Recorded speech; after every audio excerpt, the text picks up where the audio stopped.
morning, distinguished guests, friends, and colleagues.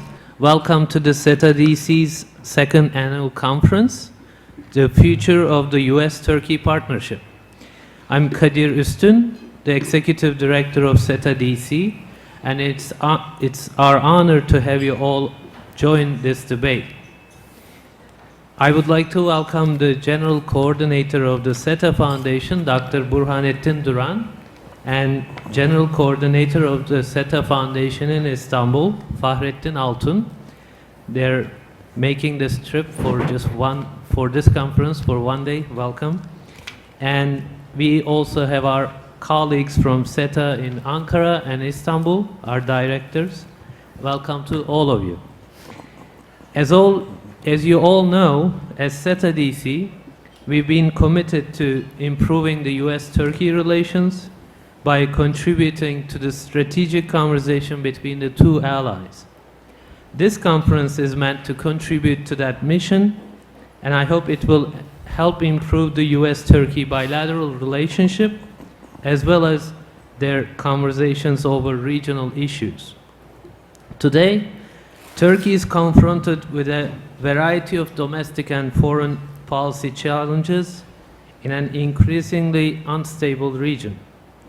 Domestically, it's dealing with terrorism, an unprecedented number of refugees, not to mention the most recent political developments, including the Prime Minister change in the AK Party. Externally, Turkey is bordering two civil wars in Syria and Iraq, and is faced with a renewed Russian and Iranian assertiveness in the region, and its relationship with the EU remains somewhat frosty despite the most recent refugee deal. Turkey's relationship with the US, which is the subject of today's conference, is impacted by all these developments and the fact that the United States is in an election year. As SETA DC, we think a strategic conversation between the US and Turkey is more urgent than ever. An improvement in their partnership can have a positive impact on the region as well. Today, we have three fascinating panels to explore various aspects of this relationship.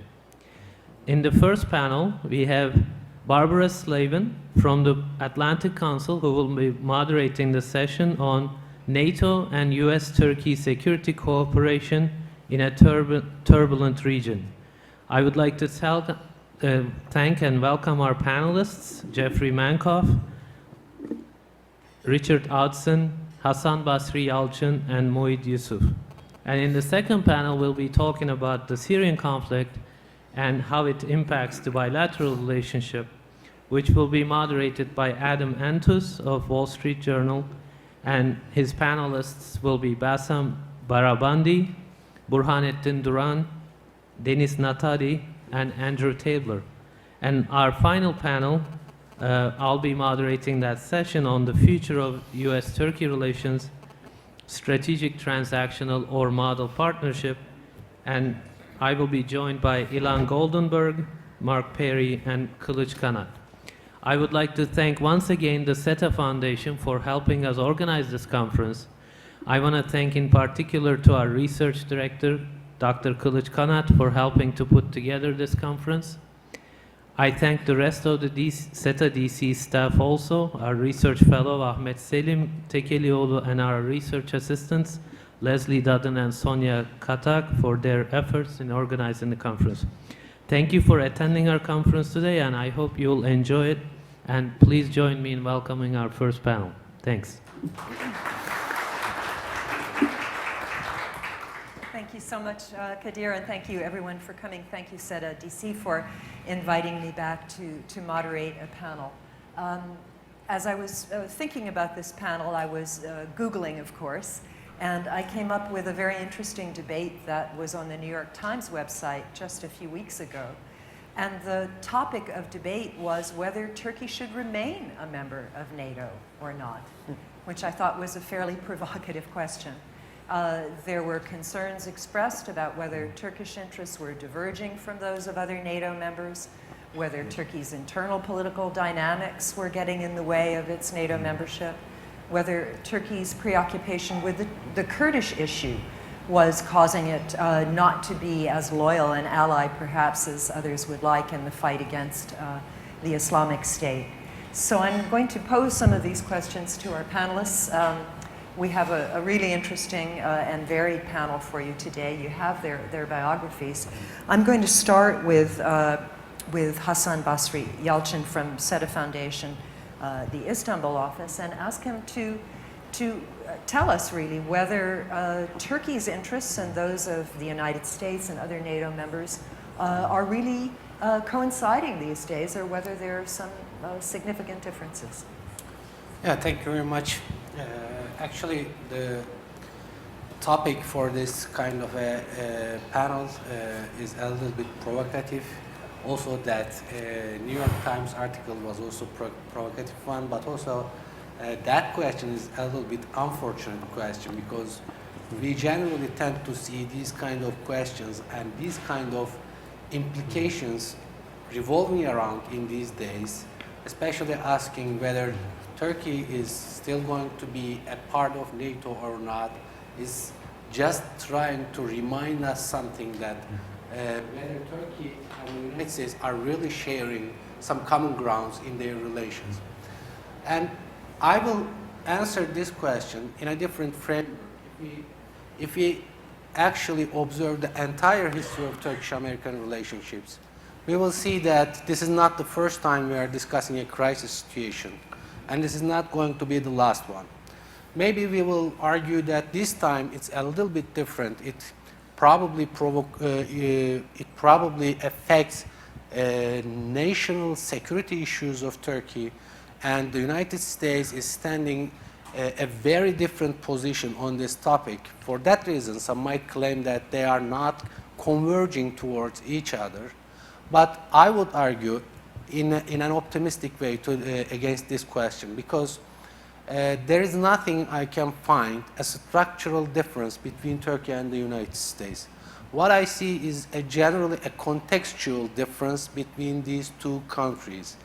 These are former traditional allies. Turkey, as far as we know, the only NATO member in the Middle East, and it played a historical role in relation of the United States to the Middle East. And therefore, I cannot see any reason, any structural difference in that position. But what I see is a contextual difference is that Turkey and the United States actually had a problem of synchronization in coordinating their approach to the Middle East.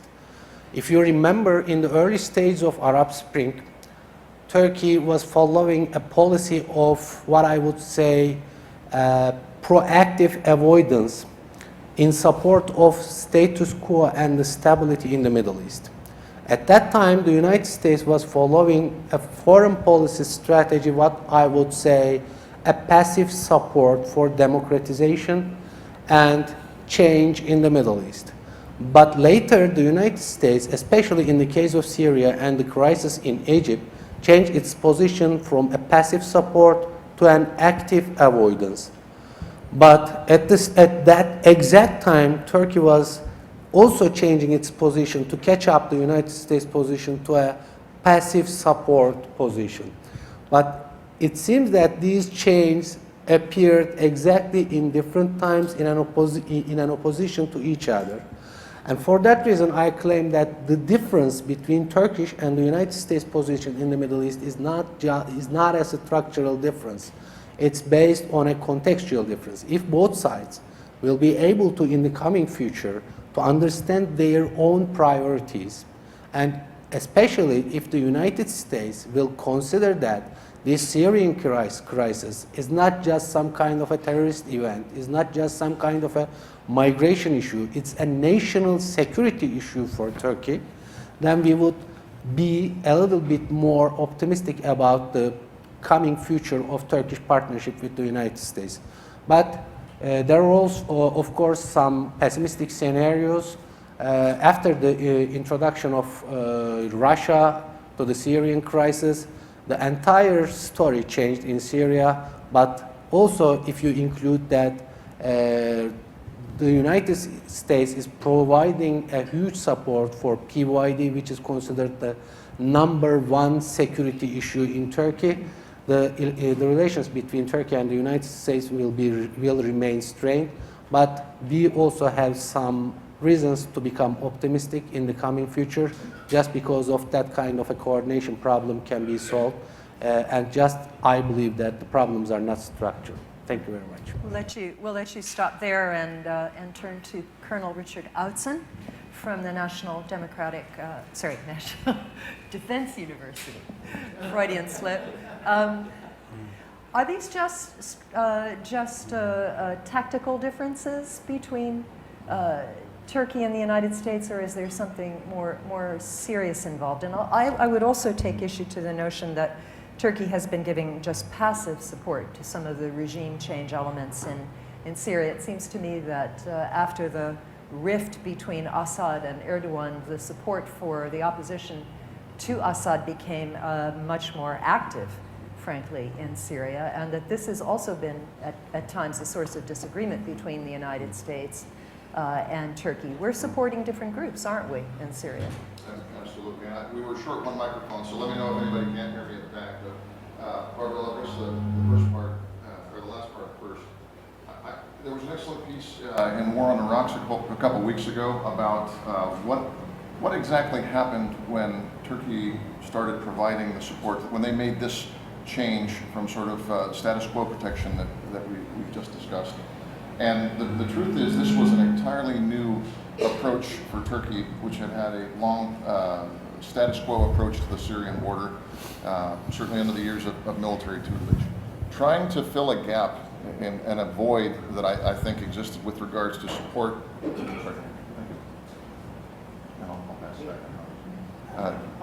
Trying to fill that gap, which was an awkward gap at the policy level and also at the operational level, was not done well, I would assert, because Turkey, as it has been pointed out, does not have a tradition of power projection in its own region.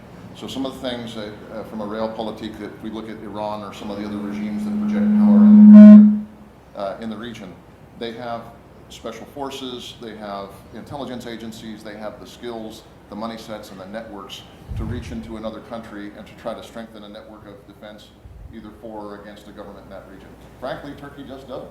And so the tools that they would turn to do, whether that's the military special forces or whether that's the MIT and different elements of that organization, even with the best of intentions, even if they tried to coordinate it and do it in a way that even the United States wouldn't have objection to, it was a first try, a first attempt. And for that reason, I think, that back.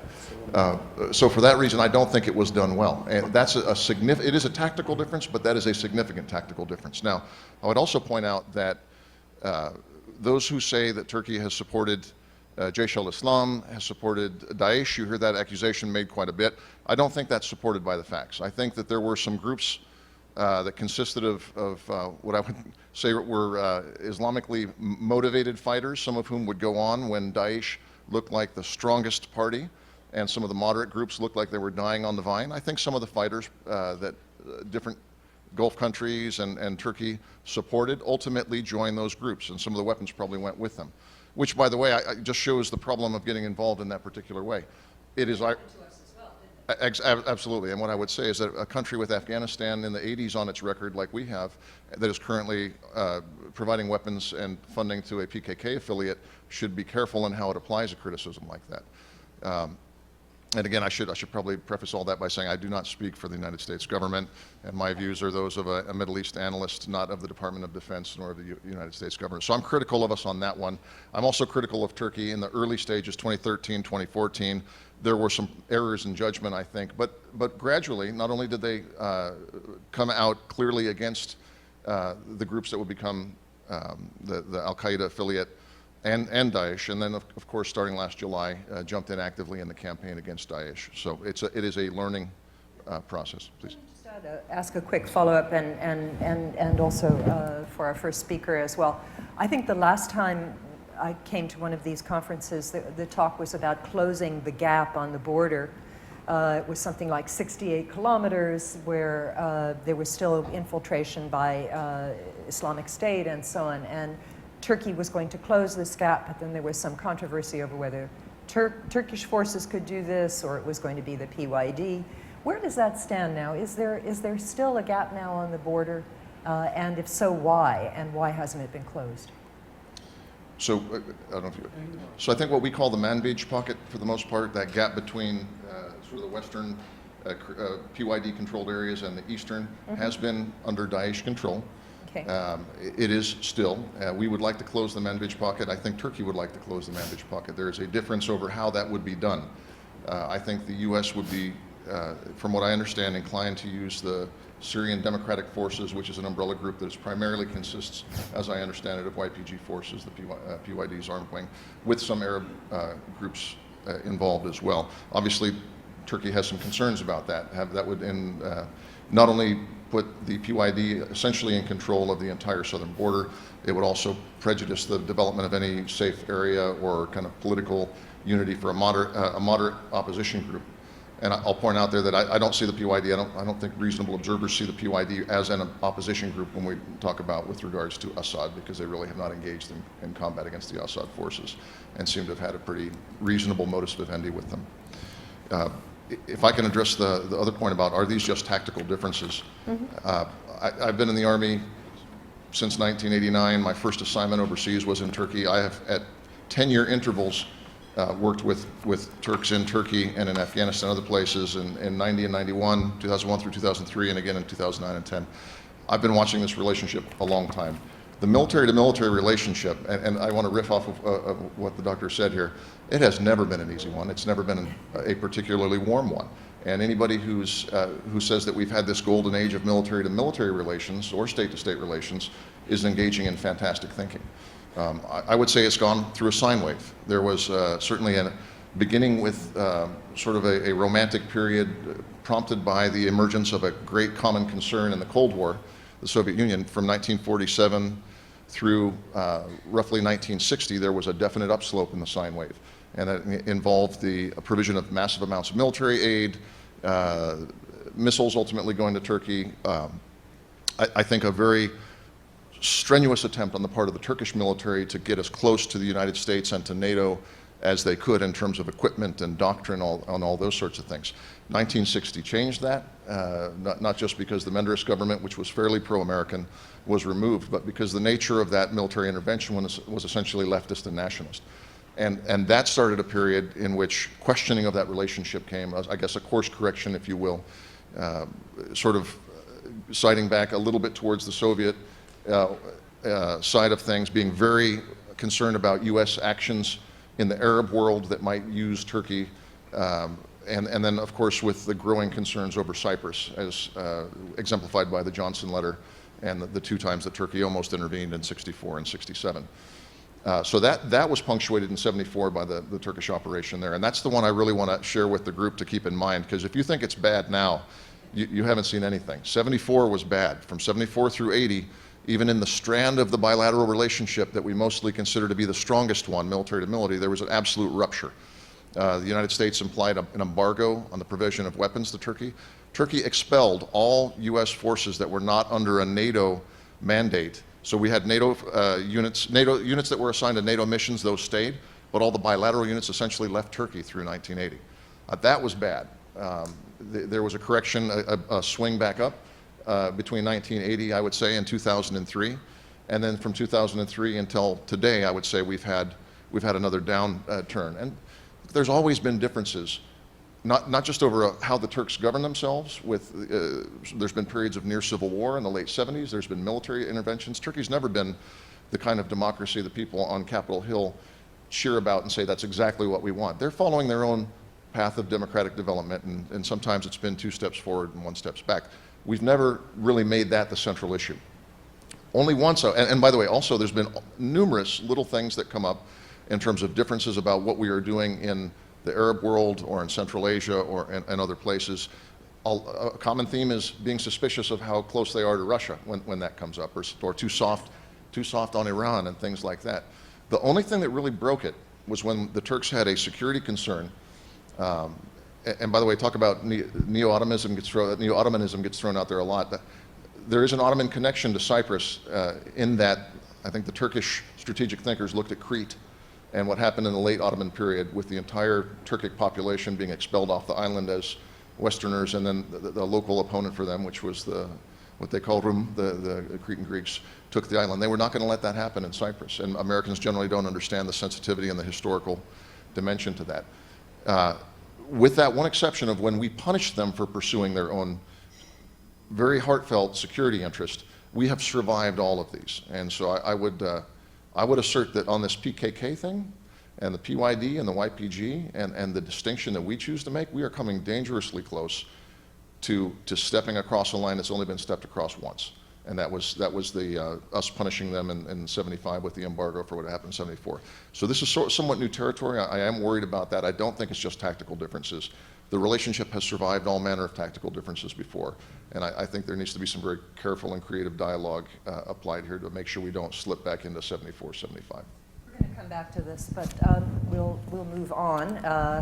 Obviously, Turkey is not the only ally with which the United States has had differences, and Moeed Yusuf from the U.S. Institute of Peace has some rather interesting observations about the U.S. relationship and the NATO relationship with Pakistan, which is a non-NATO ally. Yes? Thanks. I guess so.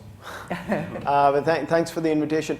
So I guess I should take a second to say why I think I'm on this panel. I was a bit surprised with the invitation because I work on South Asia, and specifically sort of Pakistan, Afghanistan.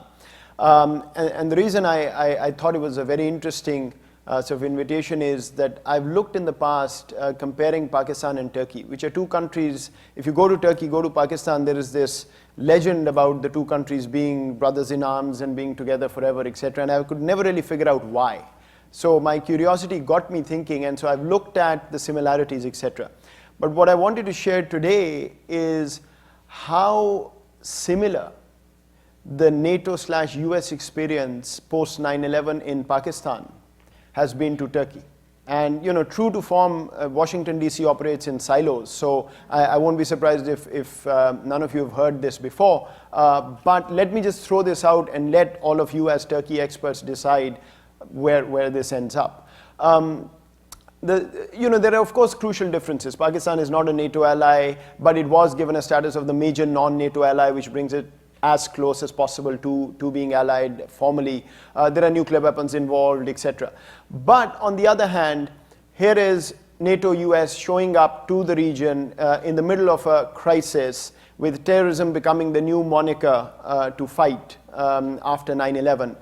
Pretty similar to what we are seeing in terms of the rest of Middle East right now with the Syria issue, etc. I'm grateful to the previous speaker for talking about the Turkey-US military relationship, because US-Pakistan military have been allied for 70 years through the Cold War and later, and the legend goes this is the best relationship ever. In fact, it's been one of the most turbulent relationships when it comes to the tactical sort of way that they approached it, and it was really a sine wave when it comes to that, so very similar.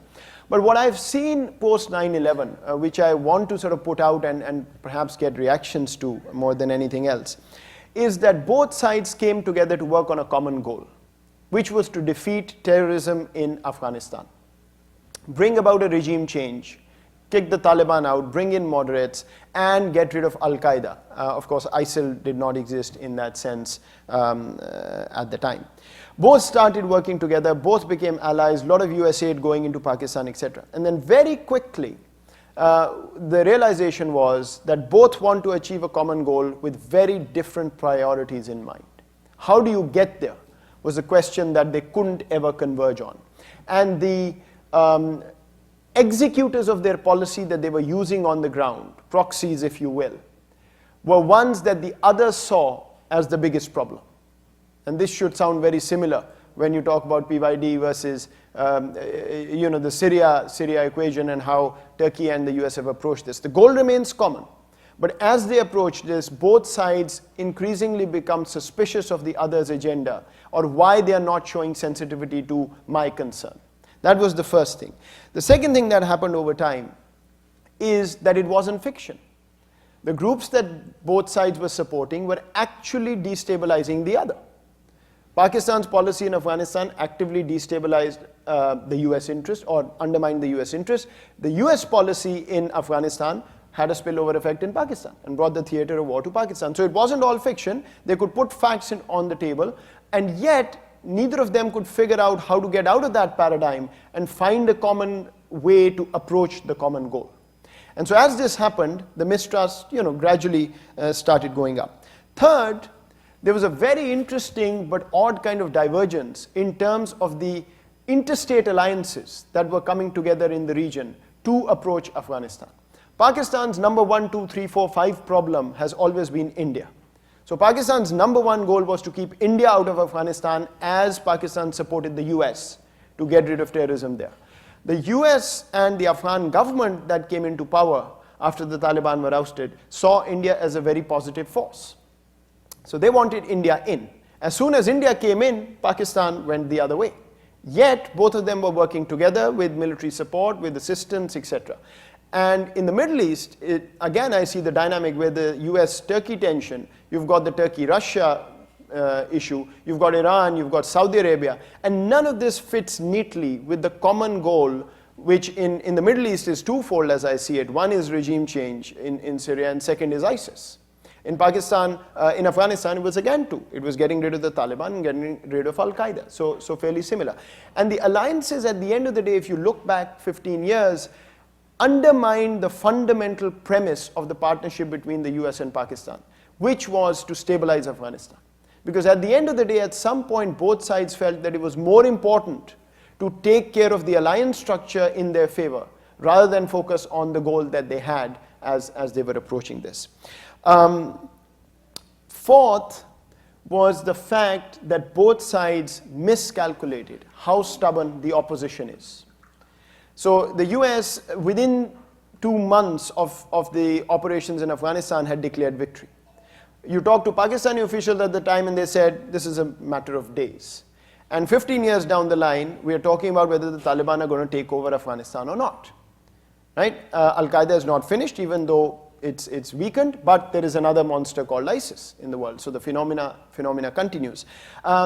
Also, I think both sides felt, as things went wrong, that it was the other's policy that ensured that things that they were trying to achieve were not achieved. So both Pakistan and the US started blaming each other for the mess in Afghanistan, more and more as time went on, because the elephant in the room, quite frankly, is nobody has figured out how to curb and tackle the menace of Islamist extremism post 9/11. We just don't know. The military part of it doesn't seem to work, the non-military one doesn't gel well, and so as things go south, the allies start beating up on each other rather than focusing on the common goal. And finally, also something very sort of pertinent to the Turkey situation. Pakistan increasingly complained that nobody is giving them credit for the burden that they are receiving from Afghanistan in terms of the refugees, in terms of all the economic costs that are being laid on it, and everybody is asking Pakistan to do more. Nobody understands how much of a problem this has been. And you can replace Pakistan with Turkey there and you'll get to the answer. So let me just sum up by saying, what did all this mean for that relationship? Number one, the narratives hardened on both sides. And at some point, the tail started wagging the dog, which is that narratives went so far ahead of the policy that even when Pakistan and the US wanted to work together positively, the common narratives in the two capitals wouldn't let them do it.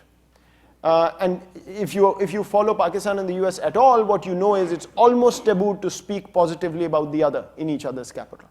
And when you talk to policymakers, they will tell you, we really want to make this work, but the public sentiment and the popular sentiment and blah, blah, blah just doesn't let us do that. And I think they gave it space in the beginning, tried to pull back, and it was too late. The second thing that happened is that groupthink set in very quickly. All sorts of conspiracy theories about what the other is doing. They really don't want to get stability. They're doing this to us. They're playing a double game, and both sides started playing that. And then that sort of started spinning out of control. Third, the discourse, as I see this in Turkey's case as well, became very personalized. The discourse was no longer about strategy and thinking about policy. It became about the good individual and the bad individual and the bad person and the good person. And I think a lot of that I'm seeing now play out in the US-Turkey, NATO-Turkey kind of situation as well. And the final thing I'll throw out is, I think the biggest weakness of the Pakistan-US relationship was that both sides tried too hard to fix the security problem and forgot that perhaps the best way out of their conundrum was to broaden the conversation to positivity, to economics, to trade, to investment. Everybody forgot about that because day to day it was about what's going to happen tomorrow, which terrorist attack, which terrorists are we going to take care of. And I think it's the same here with Turkey, NATO. Where is the conversation about, the transnational, transatlantic kind of investment framework? Can we go and talk about that more? Throughout the period from 9/11 to today, the US is Pakistan's largest trading partner.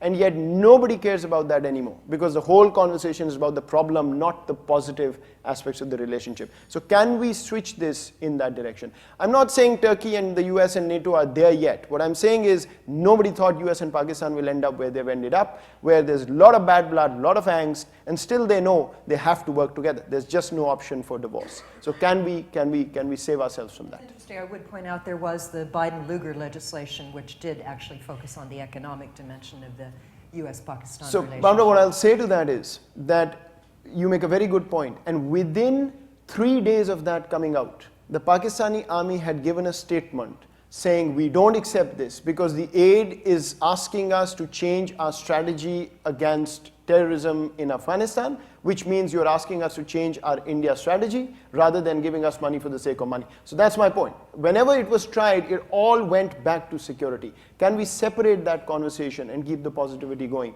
I think these two sides failed. I hope the Turkish part is different. Okay. I'm going to give you plenty of opportunity to react to all of this, but I want to bring the Russia angle into the conversation, and Jeffrey Mankoff from CSIS is well positioned to do that. Russia, of course, was always supporting Assad, but it has doubled down and tripled down in recent years and has, of course, major strains now with Turkey, which had been a very important trading partner. How do you see the Russian policy in Syria affecting the U.S. policy toward Turkey and toward the Syria crisis? Okay, thanks. I was also actually a little surprised to be on this panel because I focus primarily on Russia. But of course, Russia is a key player in Syria, which is a conflict that's taking up a lot of attention in Ankara as well as in this town. And also the changes in the way that the Russian-Turkish relationship have developed in the last year or so have also, I think, dramatically complicated the situation on the ground and dramatically complicated the challenges for Turkish foreign policy. Now, I should say that the history between Russia and Turkey is a long one, and it's mostly not a very happy one. The number of wars that the two countries have fought is disputed, but it's certainly in the double digits over the last couple of centuries. By and large, those have been wars that Russia has won and Turkey has lost, with a couple of exceptions like the Crimean War. And so what you've had is the development of a very interlocking relationship, but also hostility or competing interests in a number of key borderlands, from the Balkans to the Caucasus to the Middle East to Central Asia. And at times, tensions over these areas have been enough to push the relationship between Russia and Turkey into crisis. Now, with the end of the Cold War and the retreat of Russian power from some of these peripheral areas, it was easier for Moscow and Ankara to try and make up some of the differences, to work over some of the quarrels that had defined the relationship for the last several centuries.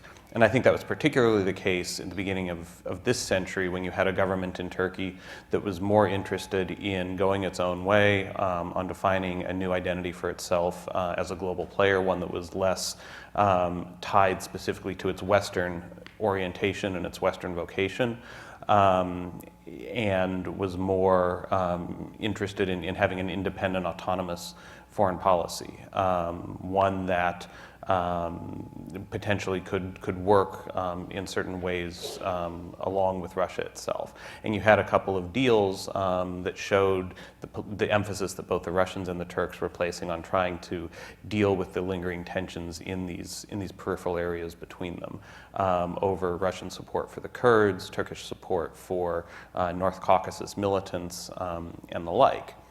And this was all well and good as far as it went. Things really began to break down over the conflict in Syria. And they began to break down because the Russians and Turks are pursuing, in a sense, fundamentally incompatible objectives.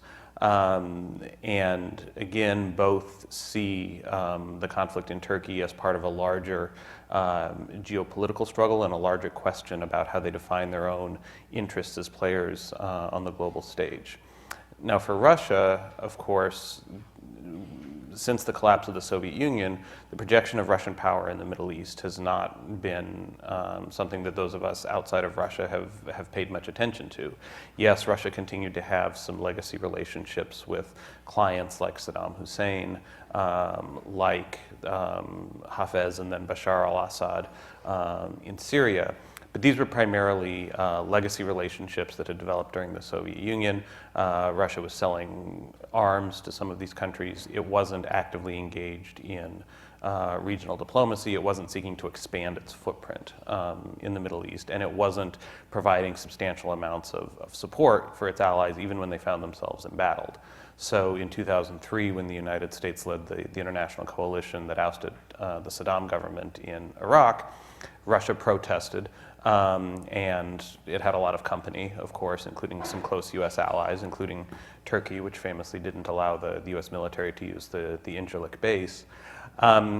But Russia didn't actually intervene to protect Saddam, despite the fact that he owed Russia billions of dollars in debts for weapons that had been delivered dating back to the Soviet period, and despite the fact that the Russians continued to see his government as being a comparative pillar of stability relative to any of the other options that might obtain in the aftermath of an invasion. Fast forward a couple of years, and we have a similar conflict breakout in Syria. Now, today's Russia is, I would argue, in a fairly different place from the Russia of 2003. It's more domestically consolidated. It has a much stronger and more effective military that was reformed after the 2008 war in Georgia. And it also has, in Vladimir Putin, a leader with several years of what in his eyes have been fairly negative experiences dealing with the United States, which Putin has argued in a number of public statements has become a force for instability in the world. And when the United States seeks to promote regime change, whether that is in the Balkans, whether that is in the post-Soviet space, or whether that is in the Middle East, the United States frames its strategy in these conflicts as promoting democracy. But Russia looks around and sees the promotion not of democracy, but the promotion of chaos and instability. The last time I was in Moscow, I had a senior Russian official kind of sneeringly ask about the conflict in Libya, where he said, how did you guys like it? Did you like it better before or after? Before there was Gaddafi, but American ambassadors were not getting killed. Now there's no Gaddafi and American ambassadors are getting killed. Which do you like better? This has been the fundamental error of American strategy in the Middle East and in other contexts in the Russian view. We don't understand our own interests. We get taken away with our own rhetoric about democracy promotion, and we end up unleashing chaos. And so the Russian view was the Arab Spring and the threatened international US-led intervention in Syria was only going to be the latest chapter in this story of unleashing chaos. And much as in Libya, much as in Iraq, Russia saw the established government in Syria, the government of Bashar al-Assad, as being the major force for stability. And today, with a Russian army that's much more effective, much more powerful, much better at power projection than the Russian army of 2003 was, a government that is facing some domestic political problems and is perhaps seeking foreign adventures as a way to distract public attention, but also that has used standing up to American imperialism, American expansionism, as a pillar of its own strategy for domestic legitimation. It became easier for Russia to decide to intervene in this conflict to buck up Assad. And in so doing, basically made it impossible for the United States, Turkey, or anybody else, for example, to impose a no-fly zone. Because to do so, they would have to actively engage Russian combat aircraft. And nobody here has any desire to get into a shooting war with the Russian Air Force. Well, Turkey did. Well, okay, and that's right. And so I would argue that by intervening in this way in the Syrian conflict, Russia put itself fundamentally at odds with Turkey. Turkey had identified the removal of Assad as a core strategic objective once the conflict in Syria escalated. And really, there was no flexibility in that position. The United States has gradually, I would argue, adopted a more flexible position on the future of Assad, but Turkey's position has been much more, much clearer on the future of Assad. And so that left very little room for compromise between Turkey and Russia.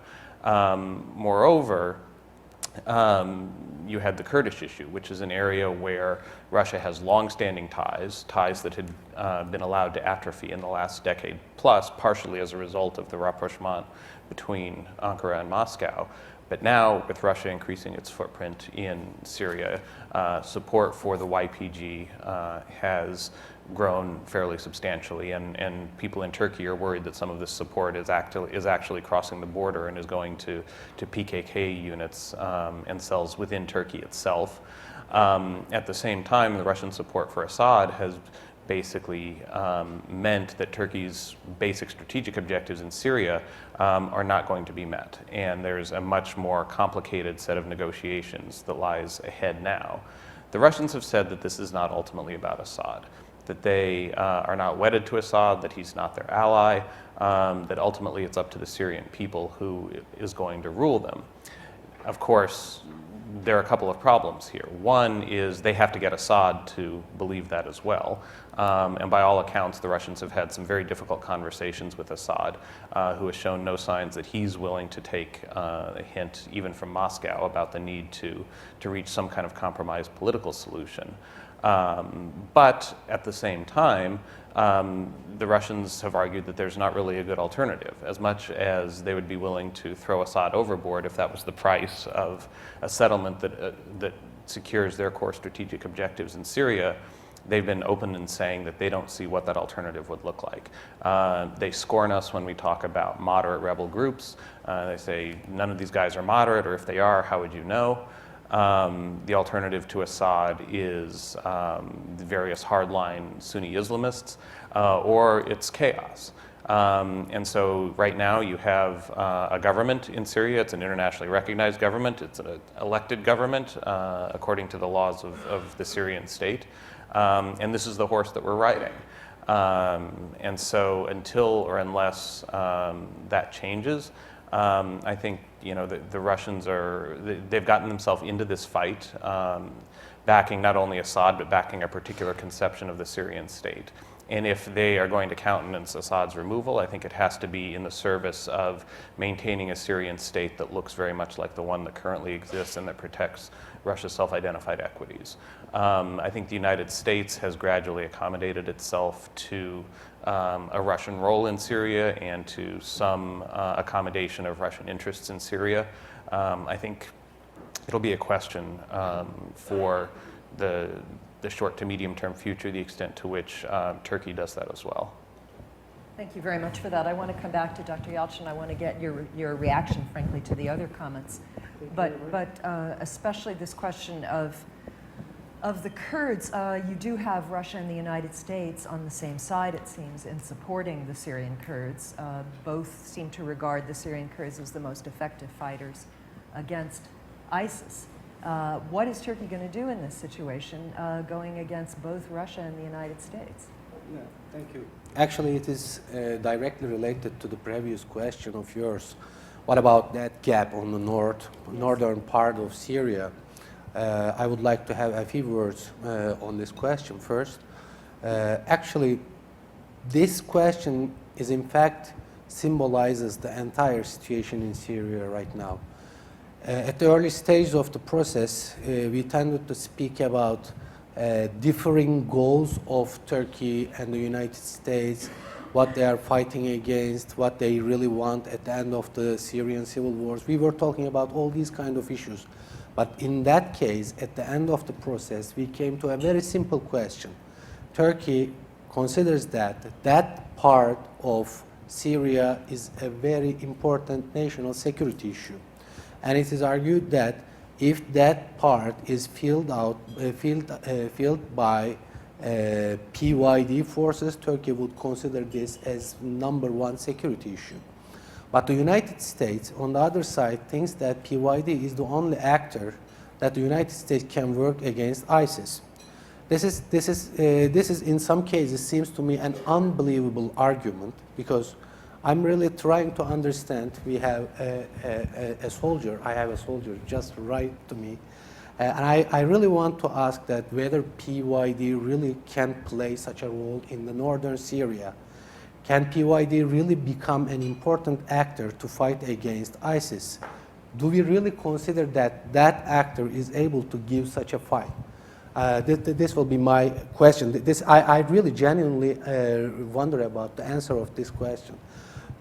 If not, what might be the reason for the US support for PYD in that region? Probably I'm a little bit curious why the United States is supporting so much PYD despite Turkish sensitivities in that case. And I believe that it's a little bit related to some part of a negotiation process.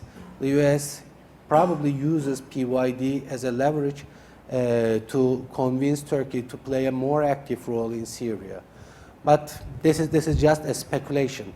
Leaving that aside, I'm really concerned what might be other options. For instance, in that small part, how many actors can play a role? I'm considering that PYD is one of the actors that can fill out that part. That's a problem for Turkey. ISIS is another actor. That's a problem for the United States. Therefore, Turkey. For Turkey too. Yeah, it's also for Turkey, but the US considers it's as the #1 priority. And the other actor is regime. It's a little bit far away from the regime forces, but anyway, it's still an available option. And we generally do not like this option again. And the remaining part is actually the Syrian opposition groups, moderate opposition groups. But even in that case, we are not considering Syrian moderate opposition groups. We generally tend to think that PYD can fill out that part of Syria. In any case, this is going to be a serious issue, and this will really become a simple issue. Before that, we talked about a little bit complications, but it's going to be, I don't know, the north of Syria probably in the coming future. And if we consider what will happen in the next stage, I think this is not just a dyadic scenario anymore. I think that we can consider Turkish-American relations in other historical cases, but in this case, it's not just a dyadic relationship. It's the actors, Russia, PYD regime, Iran, and all others, are making the Syrian crisis a little bit more complicated than some other crises. In that case, Turkey will probably have some negotiations with Russia, some negotiations with Iranians, and Turkey is actually trying to find a position among all these different scenarios. I can find actually 3 different scenarios. Maybe we can increase the numbers of these different scenarios in themselves, but roughly I can find 3 different scenarios. The first one, Turkey waits for the United States action in Syria. This is the first default position of Turkey. We have been waiting for a long time for that solution, but it's not happening. Therefore, and especially considering the presidential elections in the United States, we are not going to expect a United States involvement in Syria, at least in the coming 1 year. And then Turkey should find some other reactions in that situation, because this is not a risky scenario, but it's a costly scenario. We observed that in the last year, Turkey had gave around more than 500 victims to terrorist incidents coming from Syria. So it's not just an abstract concept of terrorist threat. It's a concrete terrorist event taking place in Turkey directly related to Syrian case. So Turkey should find a solution to the problem of Syria, and Turkey is trying to convince the United States for finding a cooperative solution in Syria, but both sides are failing to come into terms in case of Syria. So what might be some other scenarios? This is not a risky scenario, but this is a costly scenario. The second scenario, I believe, is more risky, but less costly. The second option in front of Turkey is acting independently in Syria. That's probably going to be Turkey's target in that acting independently case will be PYD, because Turkey considers that the northern Syria is the main threat to Turkish survival. So probably in acting independently, Turkey will try to do something on the northern part of Syria. This is of course a risky scenario, but I will argue that it's less costly than the first scenario. The third scenario is, I believe, approaching to Russia or Iran. This is a difficult scenario, but we should keep in mind this is not an unavailable scenario. And Turkey should consider seriously about this scenario, because if the United States is not going to take a position in Syria in the coming 1 or 2 years, then Turkey should find a solution. And in that case, I believe if Turkey will approach to Russia and Iran, then the United States would like to play a much broadened role in Syria. Therefore, this is another risky but not so costly scenario. Can I interrupt you for a second? If Turkey were able to persuade the Russians and the Iranians to turn against the PYD, would Turkey accept Assad staying in power then? I think we had already passed that point, because in most cases we are talking of course Assad is a dictator. He should leave Syria, but in most cases since that idea was spoken, at least 3 or 4 years had already passed, and Assad is over there. If you are not finding a solution, you would probably discuss these kind of topics with Russia. Actually, in that case, it's not whether Assad leaving Russia, Syria or not. It's about convincing the United States to play its responsibility in Syria. It's much more related to that part, I suppose. Let me stop everyone there and open up to the audience, and we'll give the other panelists an opportunity to react to some of this as we go forward. So please, if you have a question, raise your hand, identify yourself, and ask a question. All the way in the back. Yes, you right there. Wait for the microphone. Actually, I was, sorry, I meant the gentleman next to you, if you don't mind first. Yeah, and then we'll go to you. I'm Mehmet Yüksel, representative of HDP to United States, People's Democratic Party in Turkey. Since 1 year that Turkey is blocking that Kurdish force Segnova, Minbij, and the area of Jarablus. And United States is waiting for Turkey to be agreed on to give to the Kurds that area. But unfortunately, Turkey is preparing other powers to take over. Do you have a question? And yes, my question is about that.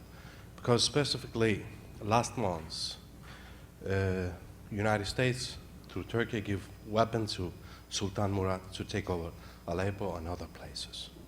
And these weapons end up, as before, in hands of ISIS, just in few days. So what is your how question, long sir? will this situation go on, which is make more stronger ISIS, that the relation Turkey has in that area with Syrian opposition? Colonel Outzen, I think I'll let you deal with that. Obviously, the United States has given weapons to some groups in the past and has not had a good experience, but it's been my impression that the U.S. is no longer very active with these groups and is really putting most of its chips with the Kurds. That's accurate in my understanding as well.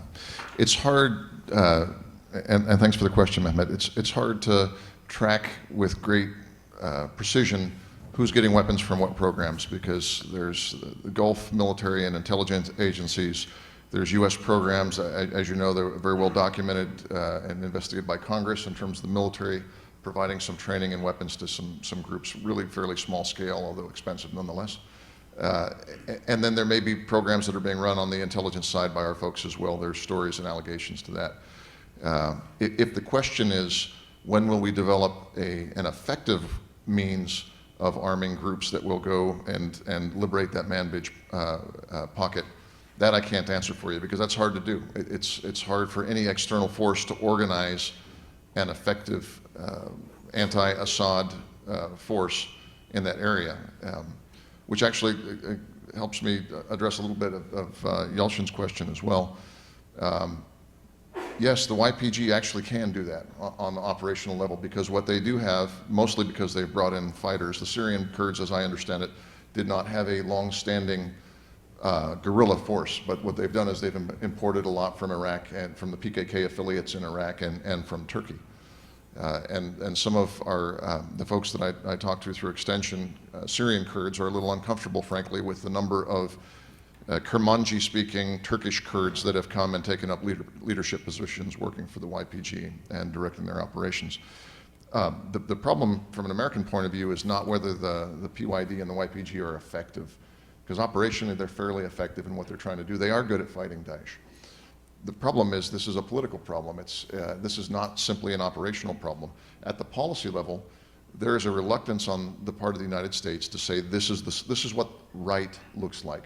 We have sort of a legacy anti-imperial response here, where we don't want to be even though we operationally are determining much on the ground by our actions, we don't want to, I think, at the political level, say this is what the solution is going to look like at the ground, which means we abjure and delay political decisions, and we really prefer those things that have a good operational impact. And frankly, yes, the YPG operationally, because of the resources they're drawing on from the PKK networks in the region. And the Russians as well. And from the Russians and so forth, they are effective in fighting Daesh. Now, in my view, that's counterproductive long term, because 70% of the Syrian population is Sunni Arab. And if you look at the arc from Basra to Aleppo, you've got 50 million Sunni Arabs and 30 million Sunni, whether it be Shia and Kurds and so forth. So arming a group. That's right. So we've complicated a political solution by relying on an operational expedient. And yes, the YPG is good at that, but that's not going to solve the problem long term. And for that reason, Mehmet, I'm also, if by implication in your question, you're saying we should allow the Kurdish forces to take the man-bitch pocket, I think, again, that would be counterproductive. These are not traditionally Kurdish areas west of the Euphrates, and I think that having that group either go into Raqqa or go into the man-bitch pocket is going to create many more destabilizing actions in the future. Now, interesting point, if you all have read the Obama Doctrine, the Jeffrey Goldberg piece that came out, there was a part in there that caught my attention where Goldberg asked rhetorically, I think in response to something the president said, that how can Turkey, with such a large army, one of the largest armies in the region, why don't they just go in and solve it? They refuse to do that. Well, this just seems like good Turkish common sense to me. Nobody should go in there and do that until there's a clear political plan for what happens. And that is something we've not been able to agree on amongst ourselves. I really respect the work that HDP is doing. I think that long-term stability in the region really requires a good political solution for Kurds in Syria and in Turkey and elsewhere, feeling that their political minimums have been met. So don't take this as me rejecting a role politically for the Kurds in the future of Syria, not at all, nor elsewhere in the region. I just don't think YPG is the right tool to be closing the man-bitch pocket with. Okay. Yes, the gentleman there. Henry Hetker, retired government. I wondered, has NATO or Turkey worked out a plan for the ultimate return of the refugees now in Turkey? How can they plan a method to protect them as civilians from whatever future government in Syria is established once a ceasefire takes place and the conflict is stopped? Dr. Yalcin, I don't think anybody's talking about returning Syrian refugees to Syria. It's more about returning them from Greece to Turkey right now. Actually, when it comes to refugees, it's one of the most difficult problems in these days. We generally tend to ignore these issues when we are talking about hard policy issues, but it's a tragic event. And in discussions between European Union and Turkish government, it became a very important point of discussion. But if we look at the previous cases, of course, this is one of the largest cases of migration issues. If we look at the previous cases, we see that the return of refugees are not so much. So we shouldn't expect large numbers of people are going back to their countries. So probably we will find a solution to this, but I don't think NATO will be the address of that solution. Probably Turkey and the European Union is going to discuss this topic, but I don't believe that they are going to stay in whatever agreement we reach with the European Union. They're not going to only stay in Turkey. Probably they will travel in one way or another.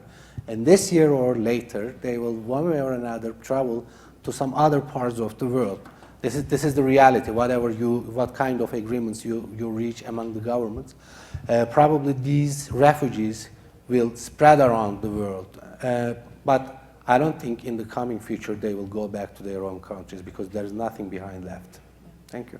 Moeed, I think, how many Afghans are still in Pakistan after all these years? We believe 2 to 4 million. Right, and there are also several million in Iran who've never gone back, so we should definitely keep that in mind. That's right. Yes, all the way there. Gentleman there. Wait for the microphone, sir. Thank you. Michael Kurtzig, retired from U.S. Department of Agriculture, worked on Turkey.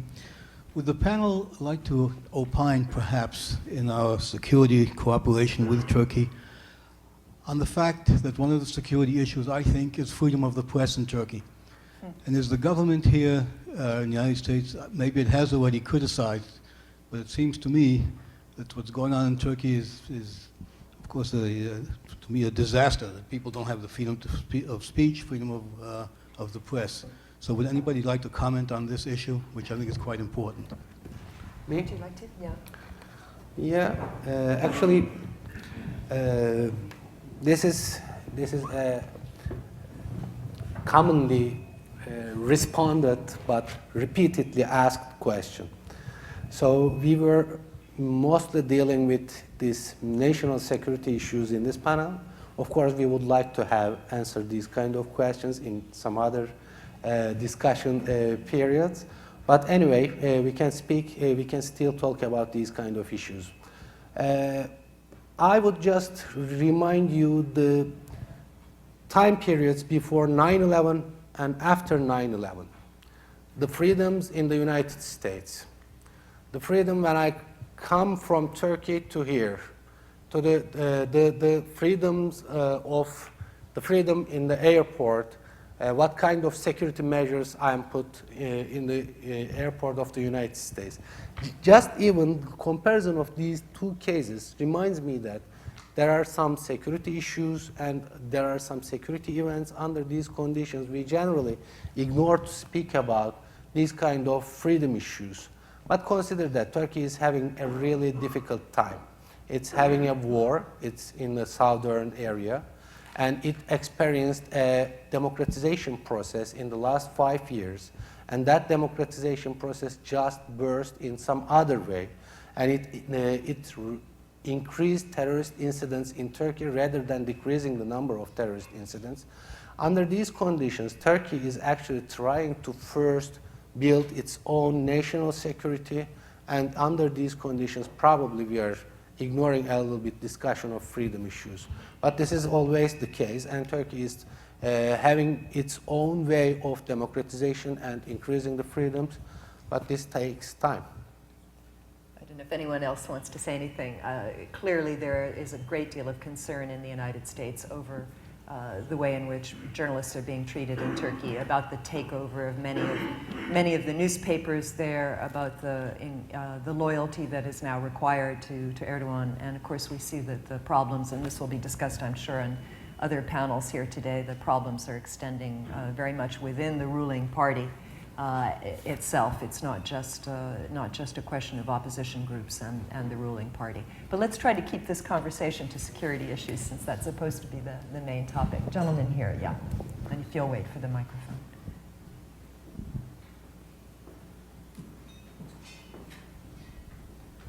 Hi, I'm Kemal Kirişçi from Brookings. I'd like to go back to the scenarios. I have a question, technical question there. But Hasan, when you draw similarities to before and after 9/11, I think you need to be careful, because in the United States, no academics were locked up behind bars and arrested. So analogies can be very dangerous. In the scenarios, you talk about two variables, costly, risky. Risky, costly. Can you a bit open up what these variables are? In the first scenario, you call it costly because there were 500 victims plus to terrorism coming from Syria. In the second one, you say less costly, but I'm wondering if Turkey was to intervene, whether those costs would not actually increase. The third one, I'm not sure. But how about the fourth one? Going back to the old policies of not interfering in domestic affairs of other countries, might it reduce costliness and riskiness? Well, there you go. Sorry, Yeah. you're in the hot seat today. I can see. I fail to understand this fourth scenario. Is it really the scenario that we are already experiencing, or is it something else? Not intervening to the affairs of others. I don't remember Turkey is intervening to the affairs of others. Turkey is not right now directly taking a responsibility in Syria. If you are mentioning that there is a proxy war in Syria and all groups are supporting all actors are supporting some group, then you can consider this as an involvement. But as far as I remember, I tried to say that Turkey is actually following the first scenario, in which Turkey tries to convince the United States to share the burden of Syria. I think this is a little bit similar to the fourth scenario. What I mean by costly and risky scenarios, I generally draw another dangerous analogy with the other similar examples of attrition wars. I consider that Syria is some kind of an attrition war, and that war generally causes the blood loss in Turkey.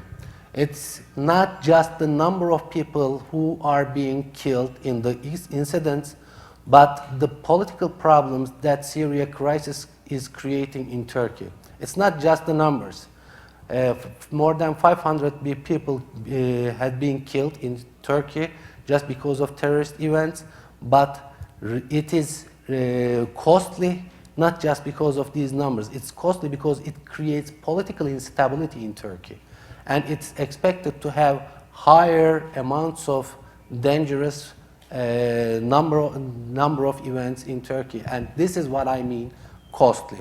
About risky, we all know risky situations. For instance, Turkey intervening to Syria independently is a risky situation, and Turkey do not want to take that risk over its own shoulders, but it is costly anyway. Okay, thank you. Gentleman back here.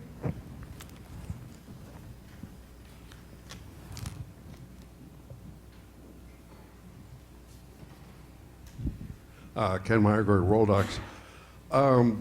Most of the outside players involved in Syria give lip service to the concept that it's up to the Syrian people to decide what government they want, and then they meet someplace outside Syria to decide what will happen in Syria.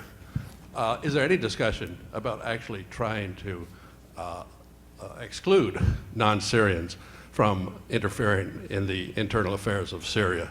All the players, from the great powers to the foreign fighters with ISIS to whoever. That's my first question. The second question is, if the Syrian people were allowed to decide what government they wanted, and they opted to be under the Islamic State, would that be acceptable? I'm going to take the liberty of answering those. I think, frankly, both your scenarios are very unlikely. I see Syria more like Lebanon on steroids, if you remember the 15-year Lebanese civil war and all the foreign powers that got involved in that. I'm afraid Syria is caught in a similar situation, only with superpowers involved, not just regional powers. And no, I don't think anybody would accept Syria under the Islamic State. I think the more likely question is whether we're likely to see the Assad regime remain for a very long time. But if anyone else wants to jump in, please.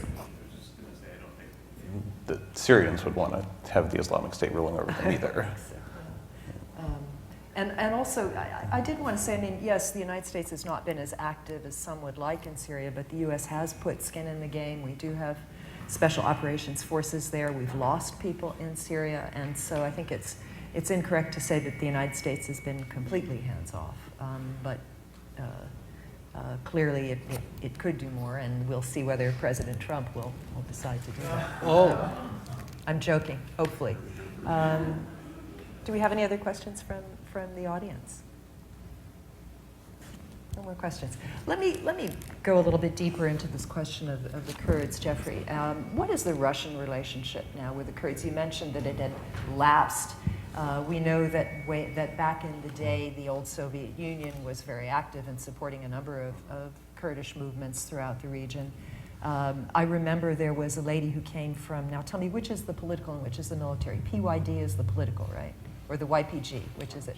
YPG is the political. PYD was a lady who came from Syria, from the PYD, who I met last spring. Interesting figure. Obviously, there are women who were very involved, and she kind of exuded a certain old Marxist flavor, shall I say. It kind of sent me back years to when I was in college. Meeting someone like this, and yet, of course, they're coming and then presenting themselves very much as the democratic alternative in Syria. So who are these people, and what's the nature of the Russian relationship with them?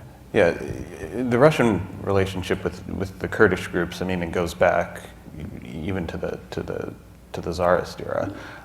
It really became an important factor, as you said, with the emergence of the PKK insurgency in Turkey in the 1980s, because there was that Marxist connection, but also because, of course, Turkey was a NATO ally, and to the extent that the Soviet Union could support groups that were seeking to destabilize a NATO ally, a country that they saw as being a potentially dangerous rival, they were interested in doing that.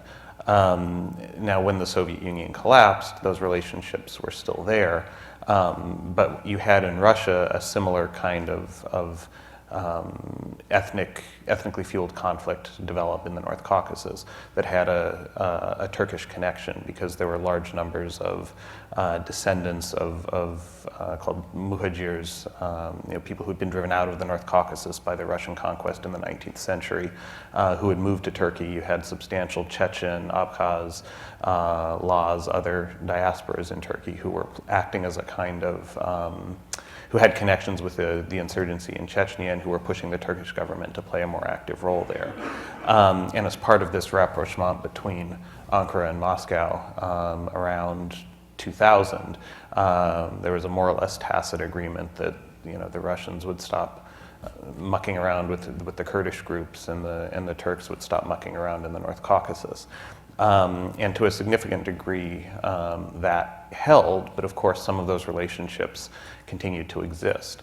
And I think what happened in Syria was the Russians sought to reactivate those relationships with the YPG, PYD, partially as a result of things that were internal to Syria.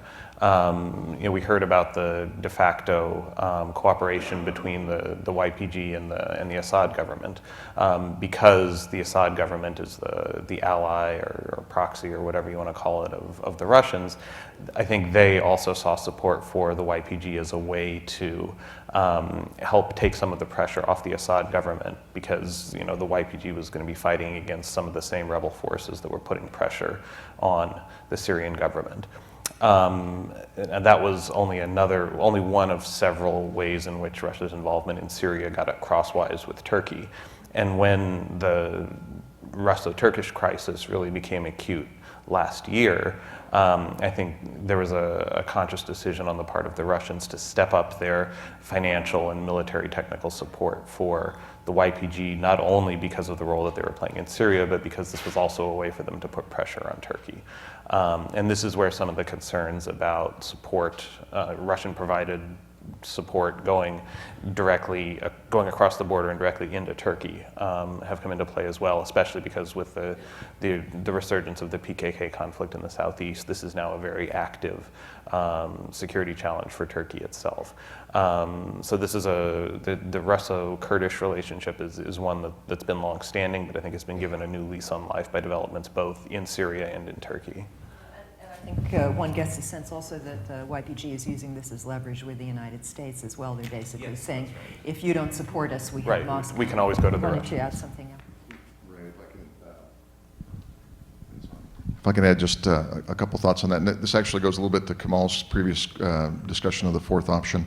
I'm reminded of the fact that before the current government period began in Turkey, back with 2002 elections and the AKP coming to power, Turkey wasn't pursuing the fourth option then either. And any of you who remember the Where's Waldo sort of moment of chasing Öcalan out of Damascus into Moscow, Greece, ultimately down into Kenya, Attila Ateş, the commander of the Second Turkish Army, went down to the border and threatened to go to Damascus.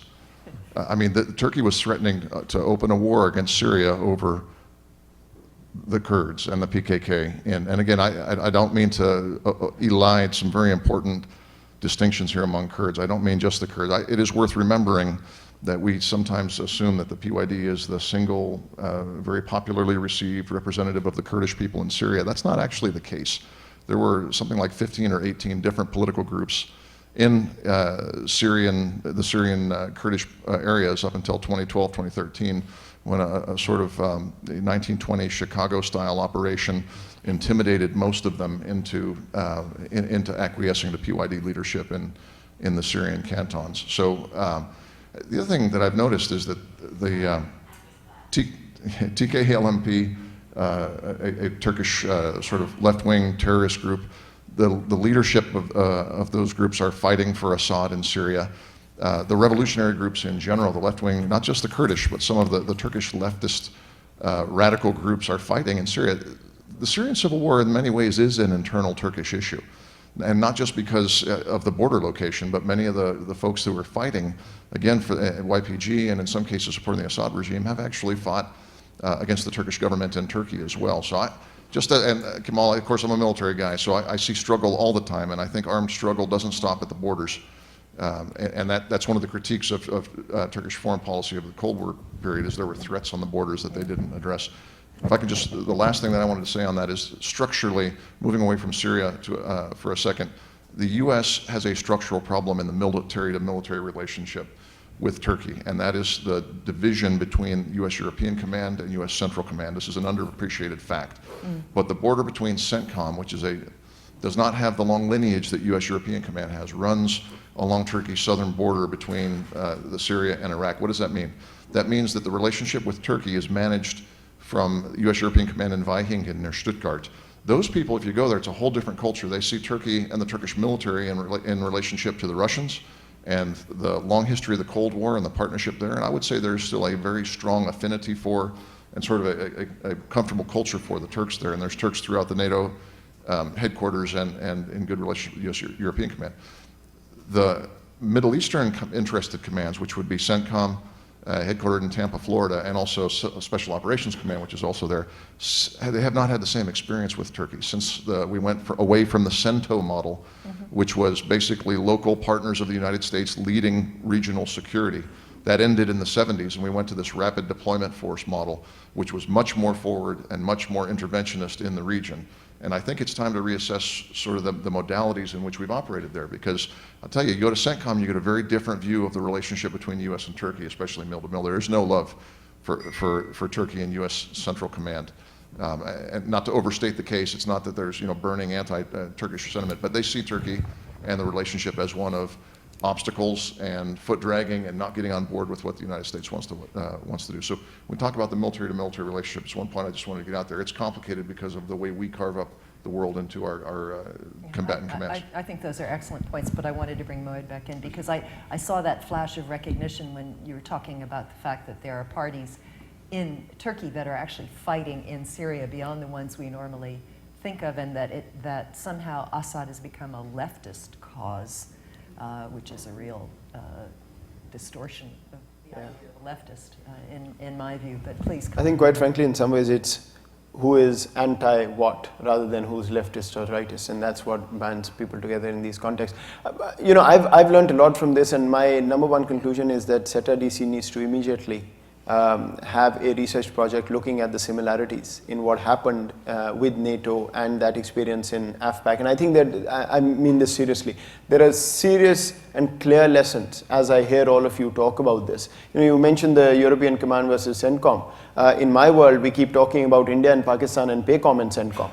And there, it's Florida and Hawaii, so it's a 6-hour time difference. They don't talk to each other at all.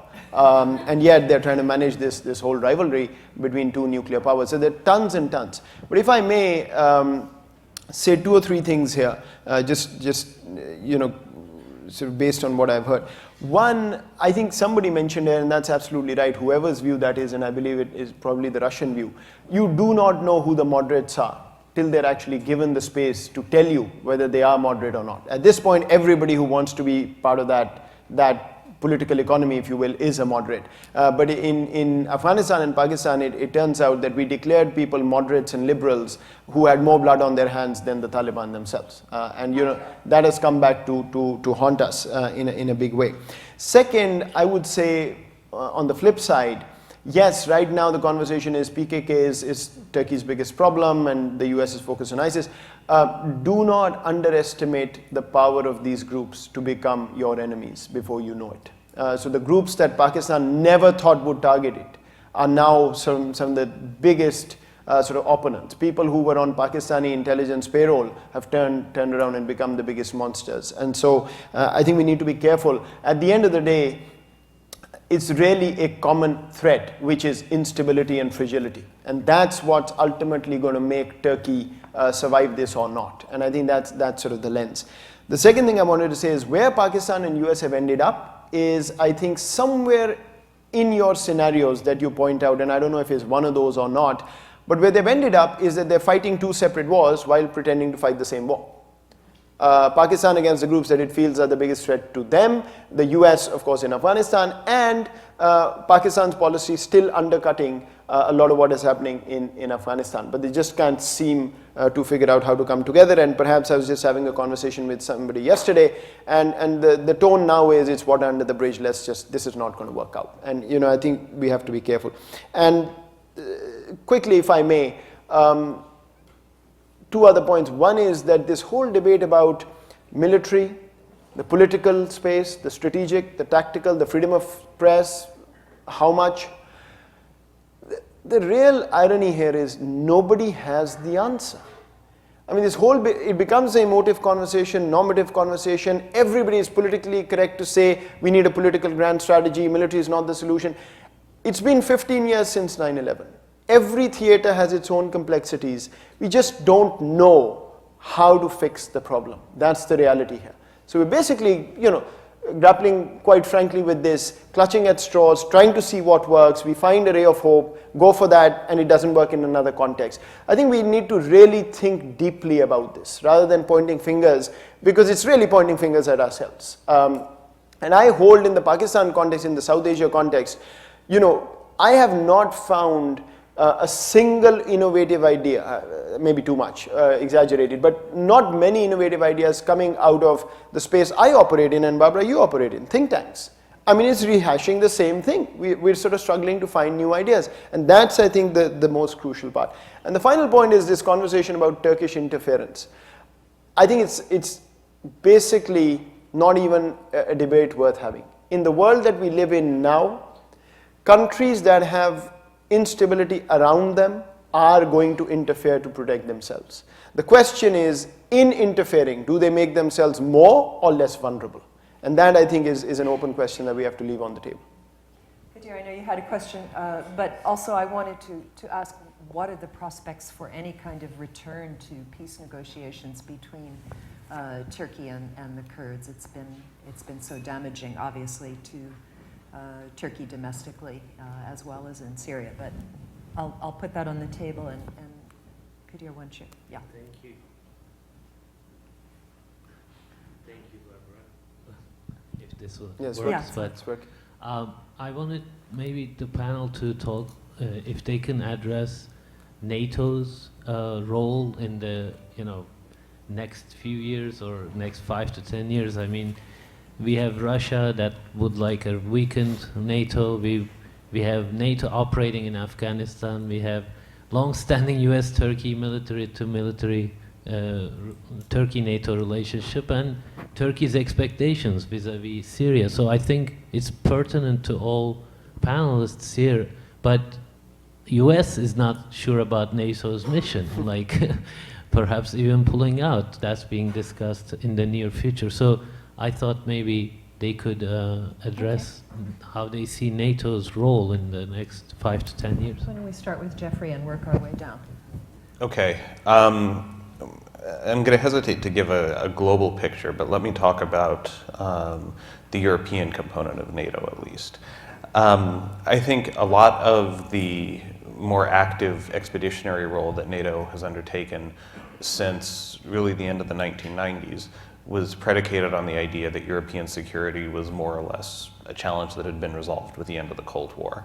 And you could expand NATO's frontiers in Europe, but you didn't have to make significant investments in manpower, in equipment, or in difficult diplomatic trade-offs in order to use NATO as a tool for promoting security within Europe.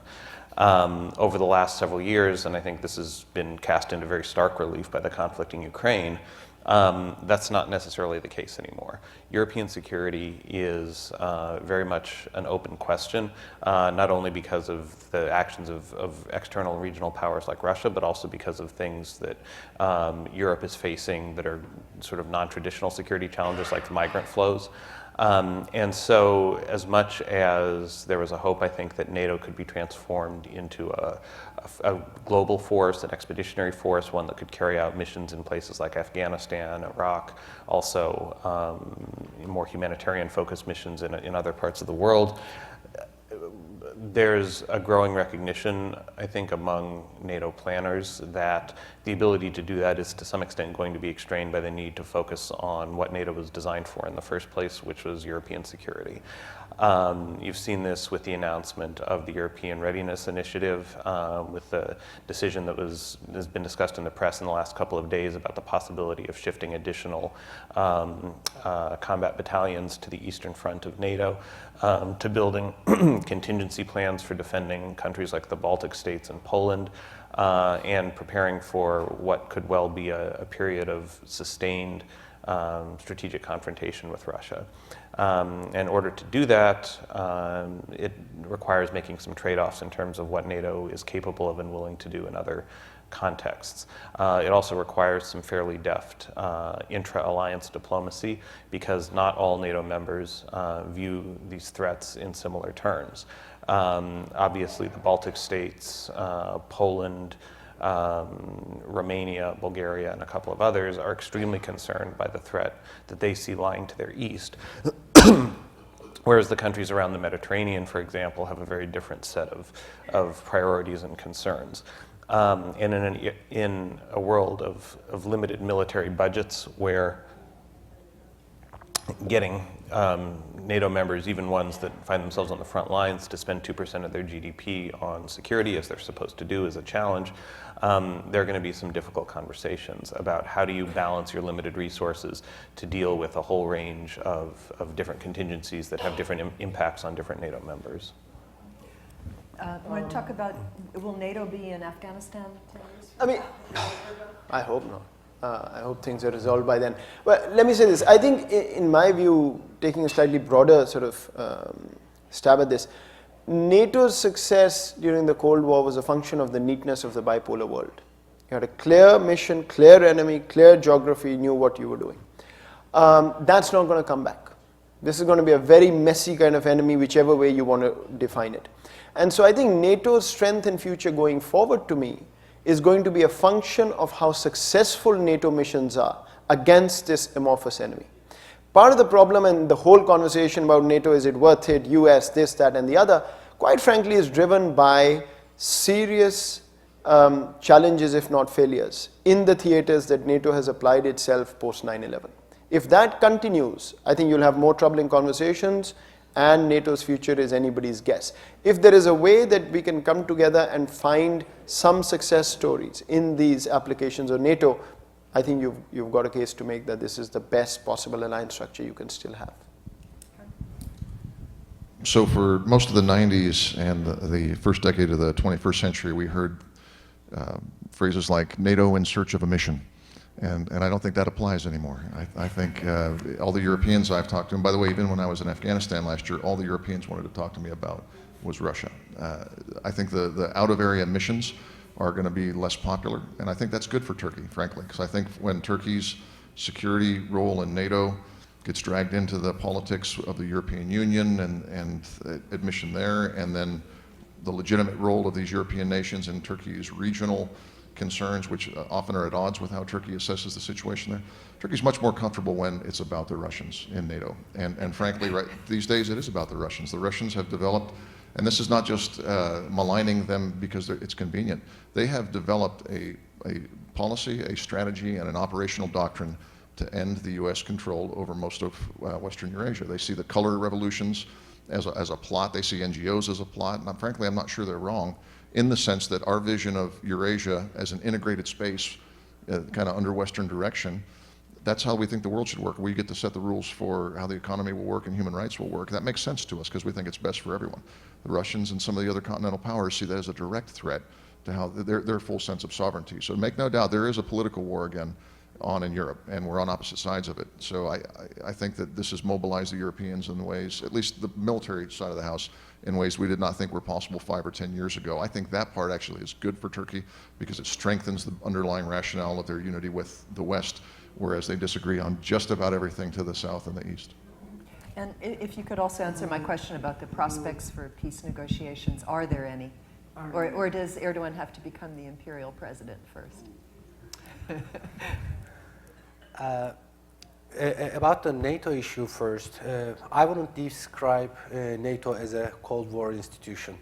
If it was that way, it would already dissolve, and we have seen that the largest enlargements of NATO have been experienced after the Cold War. So I wouldn't be so fast to claim that NATO's time is over, it will have no mission at all. It will certainly depend on the US position. If the United States will try to give a position, a role to NATO in Europe or in other parts of the world, probably the US, the NATO will become much more important in some other fields. But if the US, as in the case of Obama government, will just choose the retrenchment policies, then NATO will look like as if old-fashioned. But if the US just changes its position, we will certainly see NATO in a more important position. In the case of a solution to Syria, I'm thinking of Turkey PKK right now, not Syria. Is there a return to peace talks anytime? I wouldn't expect in a short period of time because that there are certain national security issues, and without solving these kinds of problems, Turkey will be unable to develop another peace process. I think we're just about done. Any last questions? Or One more question back there, and then we will close. If somebody could, yeah, thank you.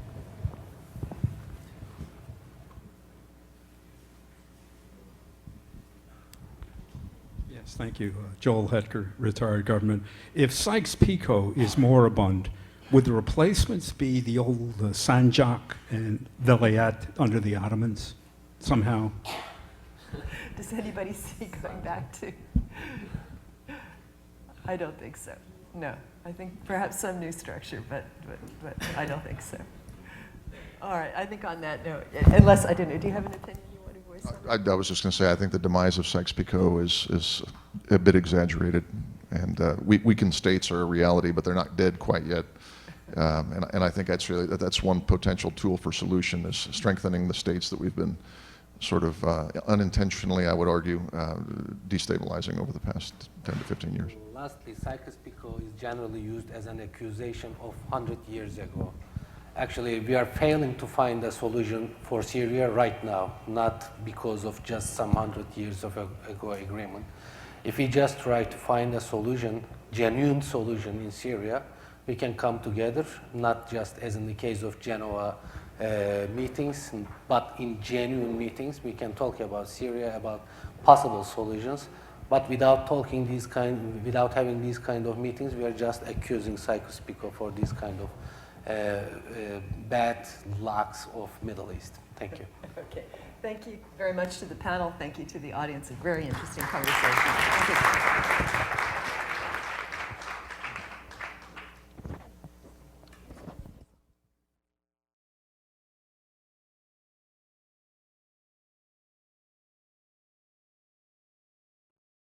Just wanted to